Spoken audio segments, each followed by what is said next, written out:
I'm Pastor Lindsay Smith, and this is our Midweek Connection. Today we're talking about another of Charles Wesley's hymns. This one is arguably one of his best. It was definitely John Wesley's favorite of Charles's hymns. In fact, in the obituary that he wrote for his brother Charles, he said this: "His least praise was his talent for poetry, although Dr. Isaac Watts did not scruple to say that that single poem, Wrestling Jacob, was worth all the verses he himself had written."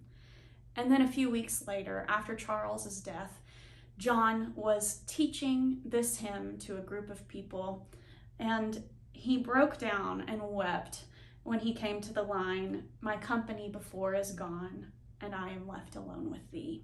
So it was obviously a very important hymn to John and to Charles. Maybe you don't know who Isaac Watts is, but Watts and Wesley were the two most prolific hymn writers in the English language, and they really brought into fashion this method of writing sacred poetry and singing it. Before that, churches were singing from the Psalter, which is the Psalms in our hymnal, and many denominations didn't sing any hymns at all. So Watts and Wesley really brought about a revolution. Watts wrote about 750 hymns himself, which doesn't quite compare to Wesley's 3,000. But of those 750, I know that you would recognize "Joy to the world, the Lord is come," and "When I survey the wondrous cross," and "I sing the almighty power of God that made the mountains rise," and "O God, our help in ages past, our help for years to come." And those are just a few of Isaac Watts' hymns. So Watts himself really admired this hymn, which in our hymnal is number 386, and it's called "Come, O Thou Traveler Unknown." And it's really a retelling of Jacob wrestling with God in Genesis chapter 32, verses 22 to 30, and I'd like to read that to you. "The same night he got up and took his 2 wives, his 2 maids, and his 11 children, and crossed the ford of Jabbok. He took them and sent them across the stream, and likewise everything that he had. Jacob was left alone, and a man wrestled with him until daybreak. When the man saw that he did not prevail against Jacob, he struck him on the hip socket, and Jacob's hip was put out of joint as he wrestled with him. Then he said, 'Let me go, for the day is breaking.' But Jacob said, 'I will not let you go unless you bless me.' So he said to him, 'What is your name?' And he said, 'Jacob.'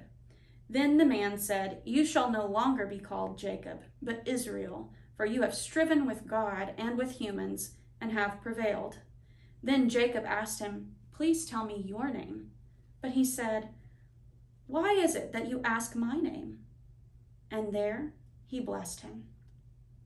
So Jacob called the place Peniel, saying, 'For I have seen God face to face, and yet my life is preserved.'" So this hymn, "O come, come, O thou traveler unknown," is not one that's sung very often in our church worship services, but it is a really beautiful hymn that also, while retelling the story of Jacob, retells Wesley's own faith conversion and his own wrestling with God as he learned for himself that God truly is love. So I'd like to sing a couple of verses of this hymn for you. Oh, and on page 387, you'll find all of the 14 verses of this particular hymn. Charles was never without words. It sounds like this. "Come, O thou traveler unknown, whom still I hold but cannot see.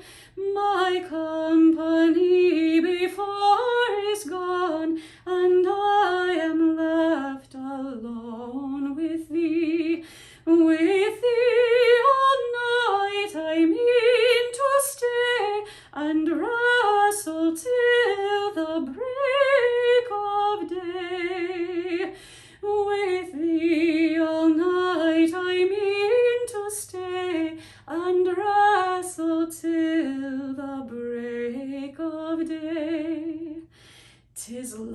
love, 'tis love, thou diedst for me. I hear thy whisper in my heart.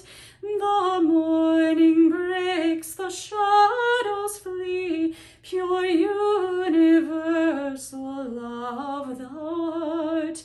To me, to all thy mercies move, thy nature and thy name is love. To me, to all thy mercies move, thy nature and thy name is love. So as Charles wrote these words, he was also putting forth his declaration that God is indeed love, that God's love is meant for all. And that was something that you'll find again and again and again in the hymns of Charles Wesley. I hope that you'll join me in singing those hymns in worship on Sunday.